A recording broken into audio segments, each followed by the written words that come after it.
What's up, guys? Wednesday night and the red light is on. We are recording live, Facebook and kind of on the new YouTube channel for now. Hopefully we'll get it back. I'm Dave Van Auken. To my left, the ruthless one, L Dawson. L, how are you?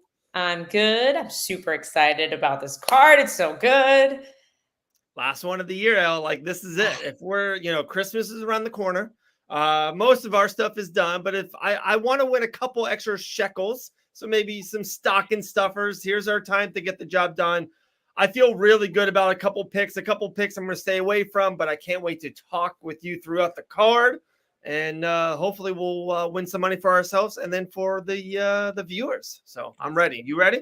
Let's do it. Let's do it. Okay. Let's go back and forth. We're going to change it up a little bit. It's just you and I tonight. Let's have fun. And we usually go bottom down. I think we go with the main event. I think we start at the top. Let's rip it open and then let's jump on the main card, a couple prelims that jump at us, underdogs, whatever. But let's start with the main event. Ladies first. You're the analyst. I'll let you run with it and then see if I agree or disagree and take it from there. This is a fight I would probably stay away from as a bettor, personally. I'm leaning Leon, but man, styles make fights, and the fact that Colby lost to Usman and Leon beat Usman is not the perfect equation here. I worry about Colby's pace. If Colby can close the distance and put a lot of pressure on Leon against the cage, I think he can make this a really dirty, heavy-paced fight. And if Leon can avoid staying on the cage, when Leon backs up, like he doesn't mind circling against the cage and kind of playing that game. And Usman doesn't do as much cage wrestling as Colby. So I feel like Leon's a little more comfortable there. And I think Colby will press him against the cage. And if Leon can't keep off the cage, or if he can keep off the cage and he does keep that distance, I think it's Leon's fight to win, and vice versa. If Colby manages to close that distance, I think that's Colby's fight to win. And I definitely think Colby only wins by decision. I don't see Colby getting a finish, obviously, but with Leon could win a decision and he could knock out Colby Covington. Yeah. It's just, man, there's too many variables for me personally. I don't have a strong pick here. I'm leaning Leon today. Okay. 3 days ago, it was Colby, though. Wow. All right.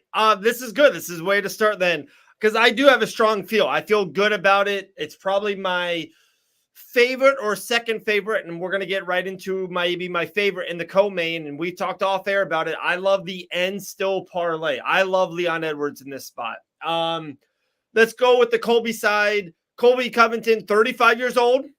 35 years old. I gave you that stat now a couple days in a row. Yeah. 2 and 33 in their last 35 times that a 35-year-old or older fought for a undisputed championship. 2 and 33. One of them is Glover Teixeira that just happened a year and a half ago. Who's 41, who's such a legend. So usually a 35-year-old or older doesn't win a championship. Maybe they defend the title. They won it before they turned 35, and then they defend it for a couple years. But it is a young man's game, if you want to say that. So I like that a lot. Then, of course, we talked about it too, probably a lot through the Colby Covington years. And let me bring this up real quick, because it's like one of those, like, I used to love doing this with you and Ryan. So, like, Colby Covington, he's 17-3. He's 12-3 in the UFC. And so, like, that's awesome. But, guys, like, let's just go the last 5 fights. So 2018 to 2023. That's a long time. For one, only 5 fights. Nuts. And he's 3-2, and his wins are Robbie Lawler, Tyron Woodley, and Jorge Masvidal. Like, and Jorge 6 years ago, I think, flattens him. And the losses, I know, is Usman and Usman. The man just doesn't fight a lot. And when he does those 3 wins, looking back at it now, Jorge, Woodley, and Robbie at the end of their career. He didn't fight Woodley at peak Woodley. He didn't, of course, fight Robbie during peak Robbie. And then even some of the wins, I know he beat Damian Maia and RDA, but like in weird things. And I just don't think his pace. I think Leon can do it all. I think he has great wrestling defense with everything he's done with Usman. And if this fight is standing for more than 9 or 11 minutes straight, I think Leon finds a way to put Colby out. And like you said, I think Leon can win multiple different ways. He can win a 50-44. He can win a 48-47, close back and forth that Colby did get him down for a round or two and he lost. Or he could TKO him in the second round. I love Leon Edwards in the spot. And he's only minus 170. Like usually, Makhachev, you can't get him under minus 300, 350, and John and all these guys. Leon, another thing I put out there today, guys, he's on a 12-fight winning streak, the third longest winning streak in the UFC. Like, we're talking about, in a weird way, an all-timer. We're talking about one of the great runs in UFC history in the welterweight division, and he's a minus 170 favorite against a older, kind of fighter. I'm really leaning Leon. My devil's advocate I 100% agree with you on Colby's inactivity. And this is why I hope he loses, because I do not want a welterweight champion who is just going to sit on the belt and not defend until they strip him, because that's exactly what's going to happen. Right. But here is the devil's advocate to the wins versus his losses. Yes, the guys he beat out of their prime, on their way out, for sure. But he had two very competitive fights with Usman. It's not like he went out there and got starched by Usman. Like he had competitive fights with, at the time, the welterweight GOAT. So that's the only asterisk on that. Like, man, he didn't beat anybody at their peak. Yes, that's true. But he also wasn't getting smoked by the guy. Like he was right underneath Usman when Usman was absolutely dominating everyone. So there's that he still is an incredible fighter. And I think people discount him because I don't like Colby as a person. Don't like his personality, but he is an incredible fighter. And I think he gets discounted because of his inactivity and his recent wins versus losses. But you have to pay as much attention to his losses as you do his wins. He is a really smart fighter. And he's very well-rounded, and he's a cardio machine. So it's like, I think it's a closer fight than a lot of people think. And I think that's why the odds are reflecting that. But if I would take Leon at minus 170, 100%. Okay. Hey, we're going along with the main event. It is the main event of the last pay-per-view of the year. I have no problem with this. This is a great topic and conversation. Two things I want to rebuttal on and go back on. And the second one's going to probably knock your socks off a little bit. The first one is, and we've talked about it through multiple years, especially Ben and Bananas and all MMA. I dislike when people like Covington, what you just said, or Anthony Lionheart Smith, a weird way, their highlight moment in the UFC is a loss. Like that bothers me. Like we hear about it all the time. Like, oh, Dominic Reyes should have won. Like he beat John Jones. Guys, he didn't. And then afterwards, he has never looked the same. Like he's literally going to be in the PFL in a year, maybe. Like who knows? Like Anthony Lionheart Smith, if you want to say what's his highlight, everyone's like, he could have just stayed down in John and won the title that way. And he didn't. And I love what he did that night. But it's just weird. Like your highlight moments for Colby were losses. And that bothers me. Then let's go to Usman. So no one thought we were going to go on this one. Usman. And I know it's wild, and I don't want to be that person. And Usman had a great run, but it could be a tad overrated this run. So he dethroned Woodley. Major credit, right? He Woodley. Next was Covington, where I don't think he's that great. I think he's not that great. Next was Jorge Masvidal on 4-day notice, cutting the weight. Next was Gilbert Burns, who is a 155er moving up to 170. Who's a great fighter. Not anymore. But Gilbert's a small welterweight. Then it was Jorge again, and then Covington. That's the run. And then he lost to Leon, and he just lost to Kazmat. And I know people are like, dude, really on Usman and Dana White. Usman had a competitive fight with Khamzat though on very short notice. You give Usman a camp, I bet on Usman, 100%. Okay. I think yes, Usman is getting older. He is not the same, but I think people have discounted him too much because of one loss to Leon. He was the man. And then he just plummeted. His stock just plummeted. And but the man again, and he's still fighting the best guys in the world. But what Charles Oliveira, what I gave Charles Oliveira so much credit for 3 years ago or 2 years ago when he made that awesome run, it was like 4 fights in a row, was the number one guy. All those guys, Gaethje, Chandler, Poirier, were like all in their prime peak, and how he defeated them with stopping them. And like there's no conversation and no debate that run on Charles. I'm telling you, if you look back in the run, and maybe I'm discounting Gilbert a tiny bit, but Covington, Jorge, Gilbert, Jorge, Covington. But you can't compare lightweight to welterweight because Usman can only slaughter the sheep that are brought to him. No, that's what I'm saying. So maybe like we once in a while, we always say like some of the heavyweights aren't that great. Like they're not top 10 heavyweights. Like let's just be honest, Tai Tuivasa is not a top 10 guy in any other division. But heavyweight, maybe that run for Usman is like, oh, we thought he was the greatest fighter alive. But maybe he just fought bad competition for 3 years. Maybe. Just throwing it out there. Maybe. I know this is a left turn now. I know it is. Yeah. But. No, it's man, I would love to see that the Kamzat. I want to see him have one more solid camp against a tough guy. I really do. Because man, I can't, like, Usman was just the guy. And it like, I don't know what it is. Like, because he was never like my favorite fighter or like my favorite guy personality wise or the most exciting guy. I don't know. I like it for him to just have turned out to not be as good as I thought he was would like hurt my soul. I get it. And like, I know this is not an Usman thing, and I don't want to discount him. He had a great run. That's what I mean. He had an awesome run. It's just like to think Covington's highlight moments were his losses to Usman. Then you go back to Usman, you're like, wait, is he not the boogeyman we once thought he was? Like, I don't know. All right. So there we go. I think consensus, we're on Leon at -170. Yes, I think that's a solid take. Yeah. And like I said, this kind of transition to the this is probably my favorite fight or my lock of the night, the fight that I feel good about the most. I lean on you guys probably, a ton on this. I love Pantoja in this fight. This is a rematch. You just same thing. You go to Tapology, you look at Royval's last 7 fights, you look at Pantoja's. Pantoja's amazing, great run. And I give him more credit for defeating Morano in all 5 rounds. Like he didn't just catch him in a flash knockout. Or like, wow, we got to see that again. Maybe like he beat maybe one of the best flyweights in the history of the sport and beat him. And that was the 3rd time he beat Morano. Yes, it was. The Ultimate Fighter. Finished him. So he beat him on the Ultimate Fighter. Then he finished him, which was on short notice for Moreno. It was Moreno's debut to get in, and then beat him again for the belt, which incredible fight. Grant and I watched it again tonight. Like it was awesome. Like really fight. Yeah.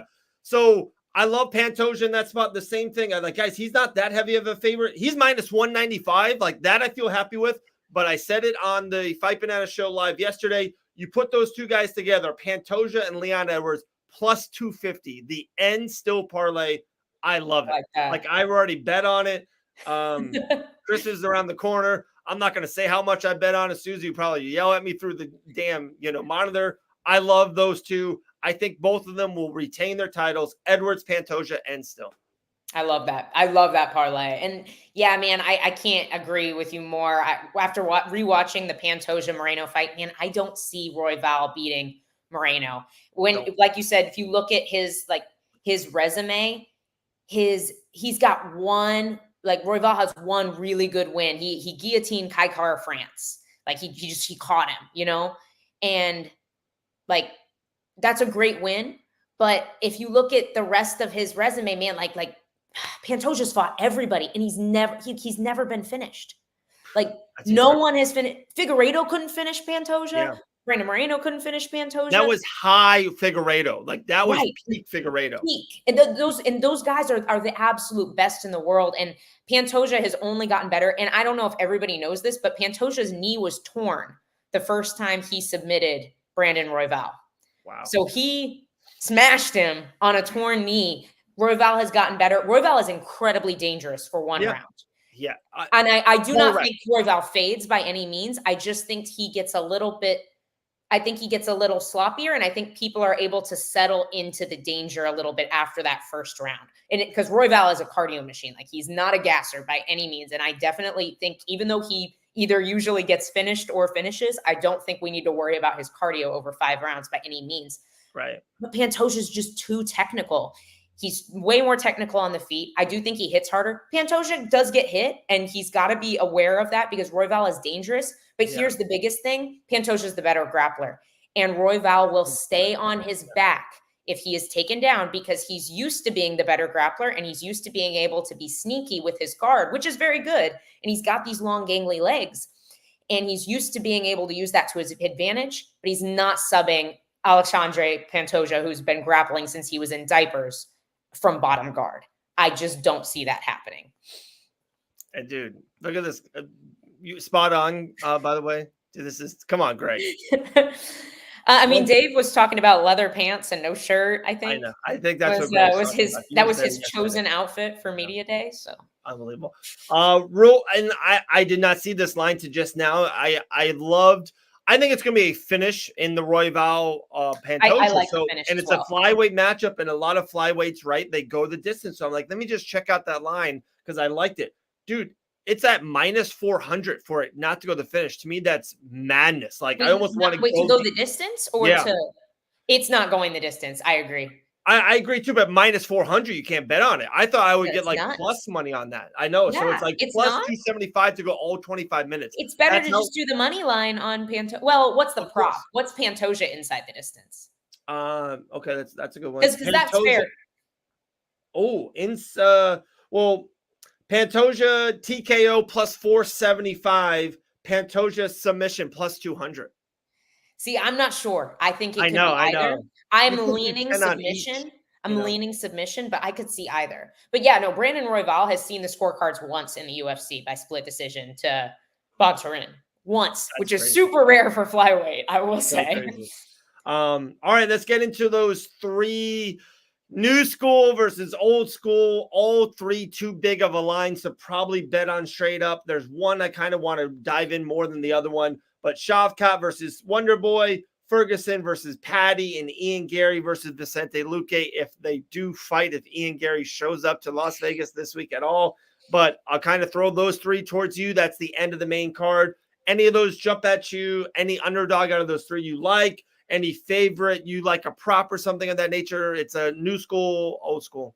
Well, first of all, I don't think Vicente Luque is old school. Like, he's 32. Okay. He's in his prime. He shouldn't be in the same conversation as Wonderboy and Tony Ferguson, in my humble opinion. We have not remotely seen Luque start to decline yet. He loses fights to the best guys, and other than that, Luque is solid. But I actually love Luque here. I'll talk on him a little bit more, but man, I think other than that, I think the young guns are going to get this done. This is a beautiful golden opportunity that the UFC is offering Paddy Pimblett. Tony Ferguson has been every lightweight prospect's dream fight for the last 3 years, to be completely honest. I can't even count on both my hands how many times Grant Dawson, my husband, has called out Tony Ferguson, and he's not the only one. And there's a reason for that, because Tony Ferguson just is not dangerous anymore. Yeah. The one way Tony Ferguson, in my opinion, has the ability to win this fight is by cutting open Paddy Pimblett and getting a doctor stoppage. Like, Tony Ferguson's grappling is not what people think it is, and he does most of it off of his back. But he's not tricky with his subs. He does some weird stuff, and Paddy Pimblett has good jiu-jitsu. Like, he has solid jiu-jitsu. And I just think that this is a great matchup for Paddy. If Paddy does lose, he's definitely not UFC caliber. And I think the UFC is going to throw him to the prospects that they do want to build after that. Like, if he can't get a win over Tony at this point in Tony's career, I don't think we're going to see much more from Paddy Pimblett after that. I would expect him to win by decision this weekend. Shavkat Rakhmonov, tough fight, absolutely. Wonderboy is one of those guys who's had a beautiful, a really weird, tough fight for Shavkat.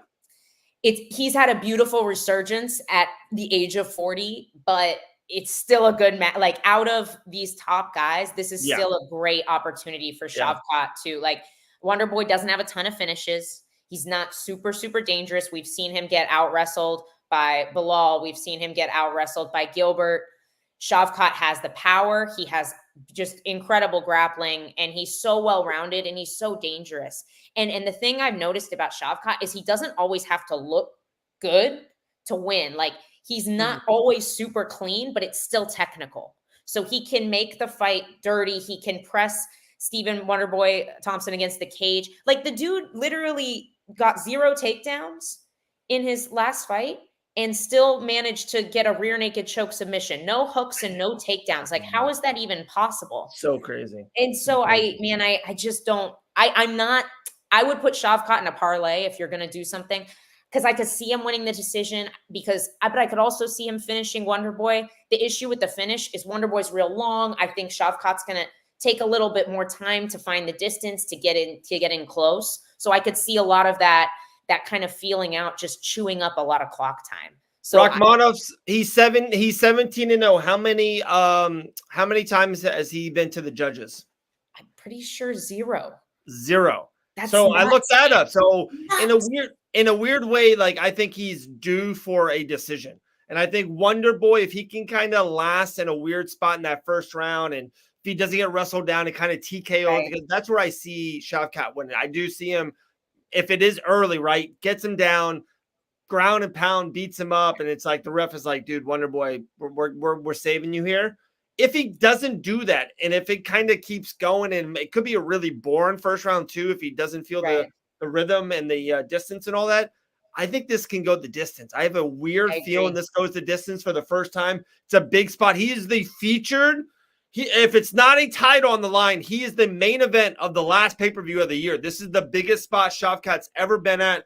Huge spot versus a legendary guy. And that prop, I just checked it out, plus 170 to go to the decision. I don't hate that. I don't hate that. I think I like that. Man, I agree with what you're saying. Like, he's due for a decision. It's not just that he's due, though. It's the level. It's the level change. We see a lot of these young guns with all these finishes, and then they hit a point in the UFC where they take a step up, and then all of a sudden these guys are so much harder to finish. They just don't go away. They don't break.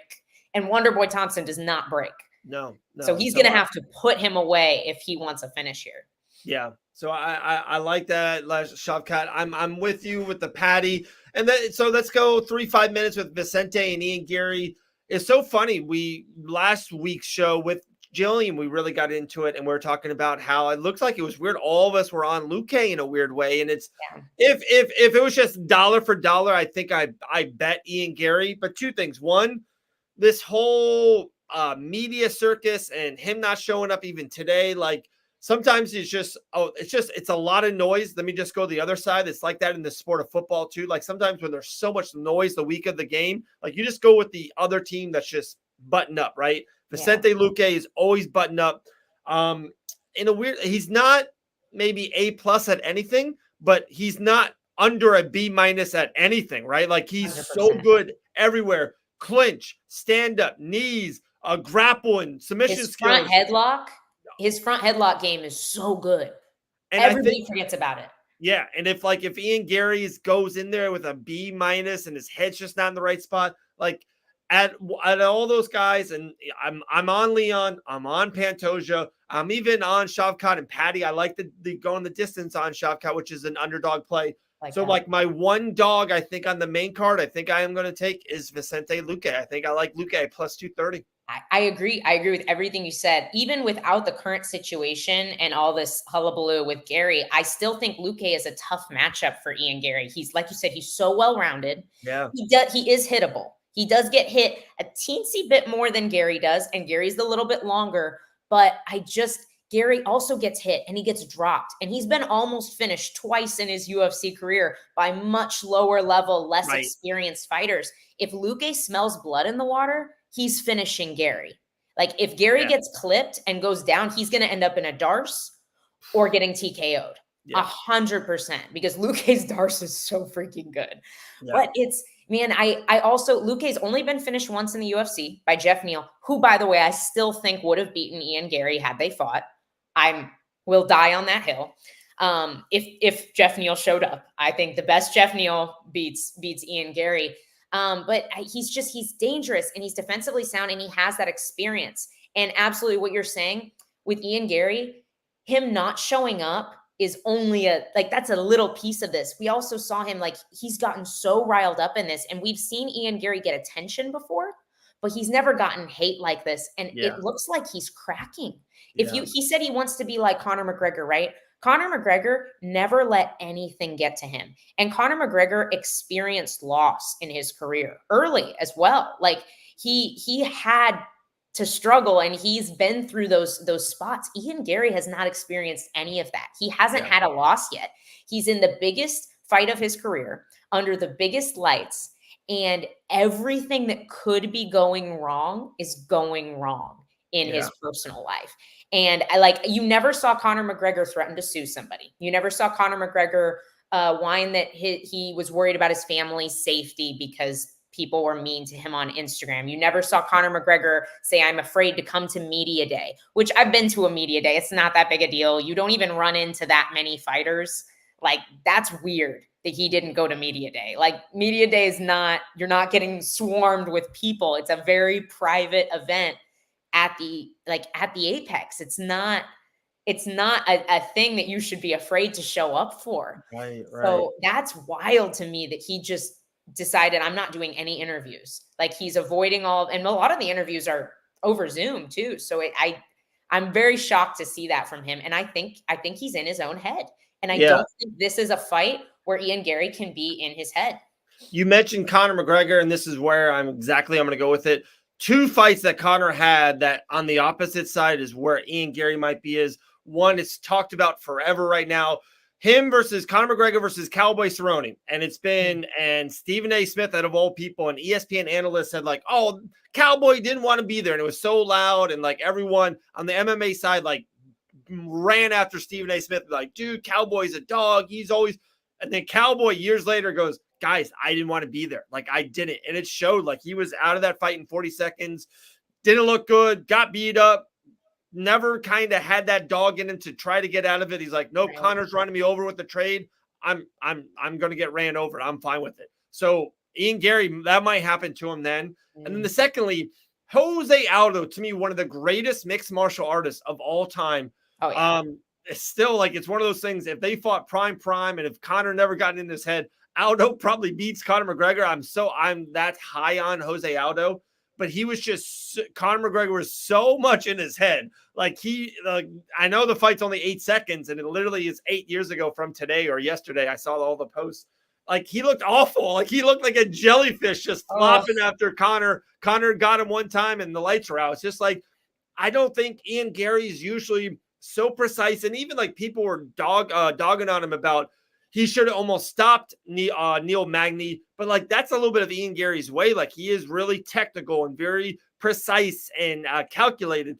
And in a weird way, I feel like he's just going to, like, I want in and I want out. Like, even if I knock out Vicente, awesome. If I get knocked out, I don't give a fuck. Like, I want out of this fight. I want out of this weekend and moving on. And I just don't think he can handle this. I think he's realizing that he put all the pressure. I've had this conversation with actually, like, James Gallagher, for example. Very nice guy, by the way. But he likes to trash talk. And he's like, it's okay. Like, I put the pressure on both of us and I see who cracks first. But he's like, he's in control of that situation. Conor McGregor is in control of his trash talk. This got away from Ian Gary. Yes. Ian Gary has no control over this situation. Yeah. That's scary. Yeah. That's scary when you're that guy. And all the drama is not even about them. It's not even that even all that drama with Conor and Jose was on Jose. This is all about Ian and his wife and like what he's doing. It's like, not like Vicente's like this under the radar, silent assassin killer who's just like, I just want to show up and fight and make $200,000. And like, if he beats Ian Gary, what is Vicente Luque's career is like back on a championship, trajectory. 100%. So crazy. All right. That's the main card. Leon, Pantoja, looks like Shavkat and Patty. And then looks like we're on the dog Vicente. Let's go on a couple prelims. We're already 30 minutes into it. It's amazing. A couple dogs I like. I'll let you go first. I see you. Oh, okay. I've got two underdogs that I love. on Give this it. on the Give it. prelims. Let's see So if we're on the same. I literally have 2 underdogs on the really, prelim, so let's see. okay, Let's go. okay. My two are my first one's Josh Emmett over Bryce Mitchell. Yes, Is that 100%. one of yours? Love it. Man, I love that. I love this fight for Josh Emmett. Me too. Dan Ige was cracking Bryce Mitchell.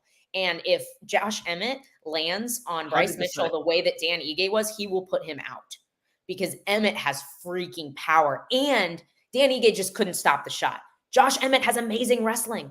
If Josh Emmett is still Josh Emmett, like I'm a little worried about this because Josh Emmett was looking a little rough when he fought Yair. I'm worried that like because he's had some really severe injuries. He's had a really tough career, like physically, and he is a little bit older. That worries me a little bit. But man, if Josh Emmett can stuff the shot, he is going to crush Bryce Mitchell. And Josh Emmett historically has fantastic defensive wrestling. Also, kind of like this is all speculation, but I feel like it's intelligent speculation. If Josh Emmett was preparing for Giga Chikadze, I would expect him to wrestle in that fight to make that fight easier on him, which means he's been wrestling in this camp and he's going to be ready to wrestle against Bryce Mitchell. All speculation. No, nothing to back this up. In fact, just a feeling and my knowledge. But man, I'd be shocked if he didn't put Bryce away. I just think this is such a stylistically bad matchup for Bryce Mitchell. And he's taking it on short notice. I'm shocked Josh Emmett is plus money here. It's crazy. And his 2 losses, I know he just has 2 L's, and I know it's a little bit of the beginning of the Tony thing, was Ilya Topuria, who he did last 25 minutes. Like, he got his ass whooped, but he did last. And the other one was Yair Rodriguez. Like, 2 guys, when they fight at the top of their peak, if it's not Volkanovski, they're the best 145ers on this planet. So it's like no bad on those L's. Then the wins that Emmett had before that, Calvin Kattar, Ige, Burgos, Betchik, Michael Johnson, Ricardo Lamas, like those are really good high-end wins. I just think I think it's a great matchup too, stylistically. I think he's got so much power, and Bryce to me doesn't. Like if this fight's standing at all, Emmett's going to win. I love Emmett. Love Emmett. So 1 for 1. Let's see the second one. Let's see if we're on it. I don't know if this is the one you're going to pick because this is a little bit earlier, but on the card, Cody Durden over Tagir Ulanbekov. Dude, Cody is the most underrated flyweight in the UFC. Like, I'm so surprised people aren't paying more attention to Cody Durden because that kid is so good. And, like, he gives zero fucks. Like, that dude, he's tough as nails. The fight against Jake Hadley showed his toughness, how elite his wrestling is, how good his fight IQ is. Like, the dude fought out of deep submissions. My only concern with Tagir is the length. But Tim Elliott out-wrestled Tagir Ulanbekov easily, controlled him, and I think Cody Durden's control is better than Tim Elliott's. I also feel like Cody has a similar awkward striking style to Tim Elliott as well. I think he's a little bit crisper, and he's not quite as long, and he doesn't move his feet like Tim does, but he's awkward, and he's hard to time, and his shots are timed beautifully, and he has such good control. He always wins the scramble. Like, I don't think I've seen Cody Durden lose a scramble in a fight. His writing and his wrestling is so good. I really, really like him here. Okay. No, I was not on that. Cody's a plus 135 dog. I like it. Gabriel's thinking about it as well. All right. I was leaning the other way, but you maybe have persuaded me on that one. You maybe did. My other my dog, I like it's wild, and I don't know why. It's more of a gut feeling. I like Lipsky to beat Casey O'Neill on the prelims. I like that. I actually like that pick a lot, man. I just going through it. I think Casey O'Neill was this highly projected, up and comer standout prospect, right? She's been injured twice. I think now she's had a major ACL surgery. Her last fight, she looked all like really bad. I'm sorry to say that she did.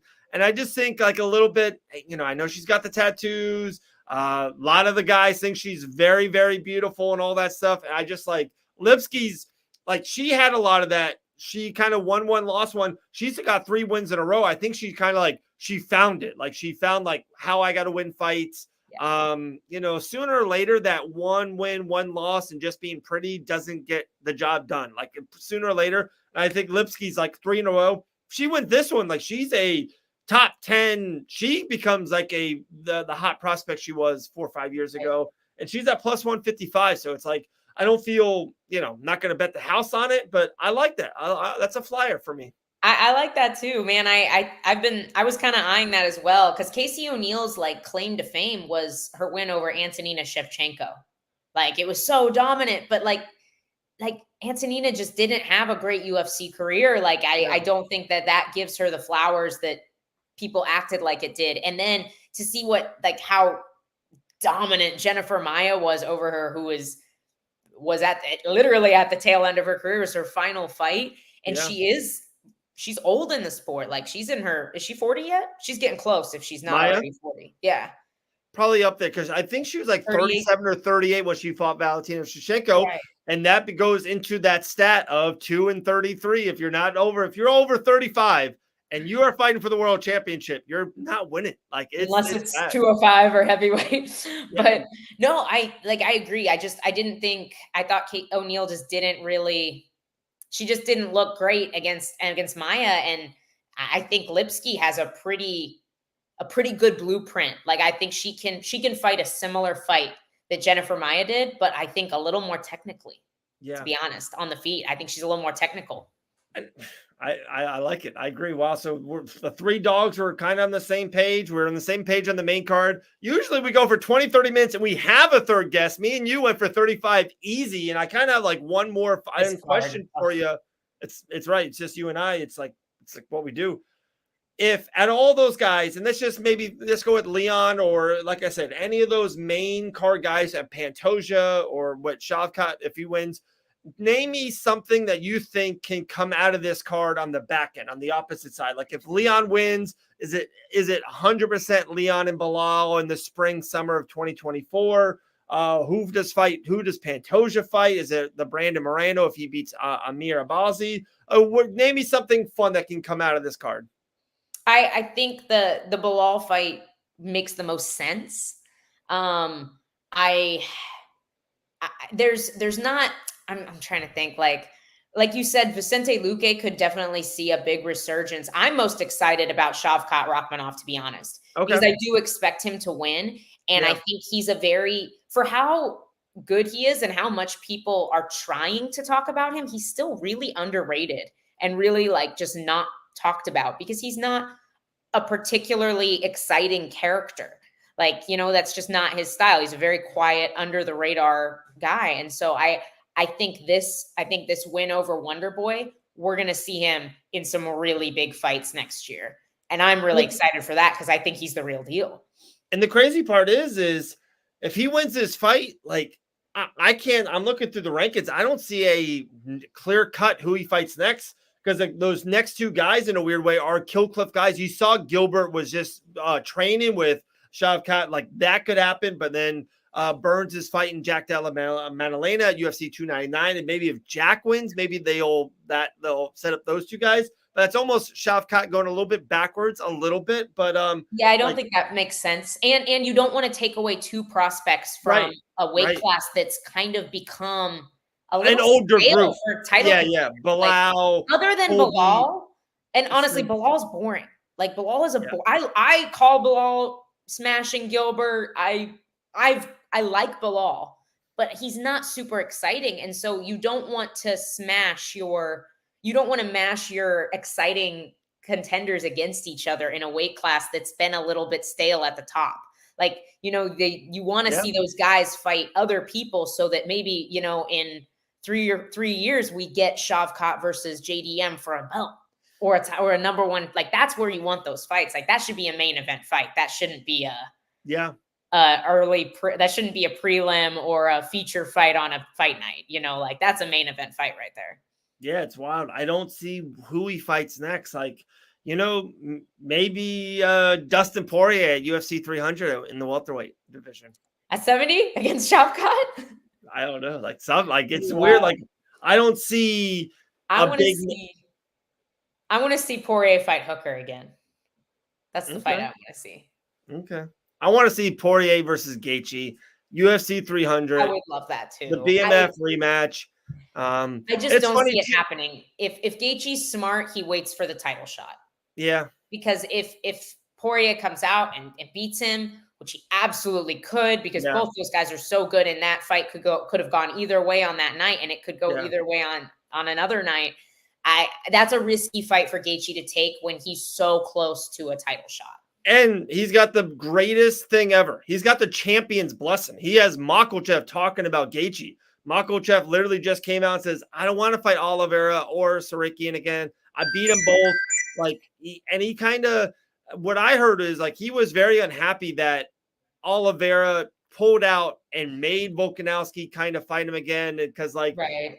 And Makhachev in a weird way didn't get a lot of boost for that fight. It's like he already beat him. He's fighting him again in a weight cut in a short week. It was just like he didn't gain a lot beating Volkanovski for a second time. So I think everything I'm hearing, Makhachev wants Gaethje. Like that's the fight he wants. And if the champion's calling for it, and the pay-per-view numbers are going to be around the same, I bet you Gaethje gets that shot in spring or summer of 2024. Crazy. Yeah, that's the smart thing to do. I agree. Yeah. We did it. UFC 296, guys, the last pay-per-view of the year, the last UFC event of the year. And I don't know if you guys watched this yesterday on the Fight Banana Show live. We're not going to go dark. We're not going to go away. We'll do plenty of stuff on Facebook. Please subscribe to the new Fight Bananas YouTube channel. Our IGs will be doing great stuff. We'll definitely do some fun things, but like Bet and Bananas Wednesday night, we're going to go away for 2-3 weeks. Our Tuesday live show will go away for 2-3 weeks, and then come back swinging in 2024. Lots of big stuff, guys. Please stay tuned. We're super excited. Cool. Got my picks. You're welcome, Gabriel. Hopefully we made you money tonight. Really hope so. Leon Edwards, Pantoja, and still parlay plus 250. That's just all that. Elle, anything else? No, I'm so glad we spent more time on this card because it's just so good. I could not pick. There's no way I could have picked just five fights to talk about tonight. Yeah. It's too good of a card. So end this live with me, Elle. Go keep watching the Guardians of the Galaxy Christmas special Hollywood edition. Text me afterwards. The Kevin Bacon is just amazing, and it's so good. There you go. There's like 11 minutes left is where we had to pause. You're right there. You're in the sweet spot. That next 11 minutes is the best part. Awesome. Elle Dawson, Dave Van Auken.